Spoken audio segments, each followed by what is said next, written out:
विजयगढ़ नाम का एक सुंदर राज्य था। वहां के राजा महादेव सिंह बहुत न्यायप्रिय और दयालु थे। उनका एक नन्हा बेटा था, राजकुमार आदित्य। आदित्य न केवल चतुर और बुद्धिमान था, बल्कि दयालु भी था। वह हमेशा राज्य के लोगों की मदद करने और नई बातें सीखने के लिए उत्सुक रहता था। स्वार्थी मंत्री की योजना। राजा महादेव सिंह के दरबार में एक मंत्री था, वीरभद्र। वह बहुत चालाक और लालची था। वह चाहता था कि राजा बूढ़े होने के बाद उसे ही राज्य का राजा बना दिया जाए। लेकिन उसे मालूम था कि अगर राजकुमार आदित्य बड़ा हो गया और समझदार बन गया तो वह राजा बनेगा। इसलिए उसने एक चाल चली। वीरभद्र ने राजा से कहा, महाराज, राजकुमार अभी बहुत छोटा है। उसे दुनिया का ज्ञान नहीं है। क्यों न उसे शिक्षा प्राप्त करने के लिए दूर जंगलों में बसे महान गुरुओं के पास भेज दिया जाए। राजा को यह बात सही लगी और उन्होंने आदित्य को शिक्षा के लिए भेजने का आदेश दे दिया। लेकिन वीरभद्र का असली इरादा था कि आदित्य रास्ते में ही खो जाए या किसी मुसीबत में पड़ जाए। राजकुमार का सफर और संकट। राजकुमार आदित्य को एक घोड़े पर बैठाकर सैनिकों के साथ भेजा गया। रास्ते में घना जंगल आया। वीरभद्र ने सैनिकों को रिश्वत देकर आदेश दिया कि वे जंगल के बीच में ही राजकुमार को छोड़कर वापस आ जाए। जंगल में अकेला रह जाने के बाद आदित्य को डर तो लगा, लेकिन उसने हिम्मत नहीं हारी। उसने सोचा, घबराने से कुछ नहीं होगा।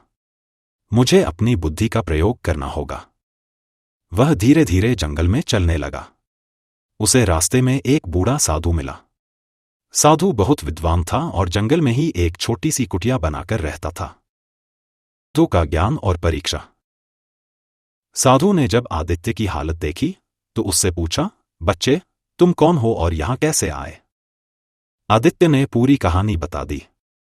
साधु ने मुस्कुराकर कहा, बेटा, विपत्ति में घबराने वाले कभी सफल नहीं होते। मैं तुम्हें शिक्षा दूंगा, लेकिन पहले तुम्हें मेरी परीक्षा पास करनी होगी। आदित्य ने सिर हिलाया, मैं परीक्षा देने के लिए तैयार हूं, गुरुदेव। साधु ने उसे 3 परीक्षाएं दी।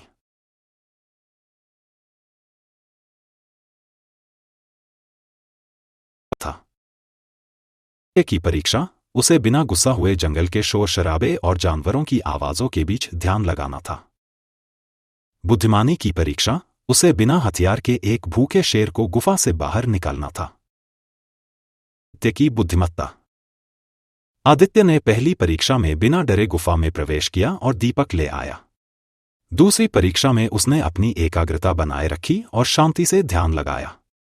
तीसरी परीक्षा में उसने अपनी चालाकी का उपयोग किया। वह शेर के पास जाकर जोर से दहाड़ा और फिर एक तरफ कूद गया। शेर को लगा कि कोई और ताकतवर जानवर आ गया है। वह डरकर बाहर भाग गया। साधु बहुत प्रसन्न हुए और बोले, तुम बहुत बुद्धिमान हो, राजकुमार। अब तुम अपने राज्य लौट सकते हो और एक महान राजा बन सकते हो। राजा की सच्चाई और मंत्री का पतन। आदित्य साधु का आशीर्वाद लेकर वापस विजयगढ़ पहुंचा। उसने राजा को पूरी कहानी सुनाई और वीरभद्र की सच्चाई उजागर कर दी। राजा महादेव सिंह बहुत क्रोधित हुए और उन्होंने वीरभद्र को राज्य से निकाल दिया। अब आदित्य को राजकुमार के रूप में सम्मान मिला और आगे चलकर वह एक महान राजा बना। शिक्षा। बुद्धिमानी से हर समस्या का हल निकाला जा सकता है। सच्चाई और धैर्य से जीत हासिल होती है। जो दूसरों के लिए बुरा सोचते हैं, अंत में उनका ही नुकसान होता है। बुद्धिमानी ही सबसे बड़ी शक्ति होती है।